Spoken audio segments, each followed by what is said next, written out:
നിങ്ങളെയും പ്രദേശങ്ങളെയും സമർപ്പിച്ചുകൊണ്ട് പ്രാർത്ഥിക്കുന്നു. യേശുവേ, ഞങ്ങളുടെ ഒത്തിരിയായ അനുഗ്രഹം കൊണ്ട് ഞങ്ങളെ ഓരോരുത്തരെയും അങ്ങ് നിറയ്ക്കണം. കർത്താവേ, ഞങ്ങളുടെ കുടുംബങ്ങളെ, ഞങ്ങളുടെ മക്കളെ, ഞങ്ങളുടെ ജോലികളെയൊക്കെ കാരുണ്യപൂർവ്വം ആശീർവദിക്കണം.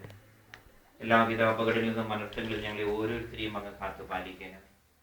ഇന്ന് പ്രത്യേകിച്ച് കൂട്ടായ്മയിൽ പ്രാർത്ഥനയിൽ വചനം വായിക്കുവാൻ, ഒരുമിച്ച് കൂടിയിരിക്കുവാൻ അവസരമൊരുക്കി തന്ന ഈ വീട്ടിനെയും ദേശീയ സമ്പത്തിനെയും ഭാര്യയെയും 2 മക്കളെയും നാട്ടിലുള്ള അപ്പച്ചനെയും അമ്മച്ചിയെയും സഹോദരങ്ങളെയും ഒക്കെ സമർപ്പിച്ചുകൊണ്ട് പ്രാർത്ഥിക്കുമ്പോൾ തമ്പുരാനെ അവരുടെ വിശ്വാസം എപ്പോഴും അങ്ങ് ചൊല്ലിപ്പിക്കണം.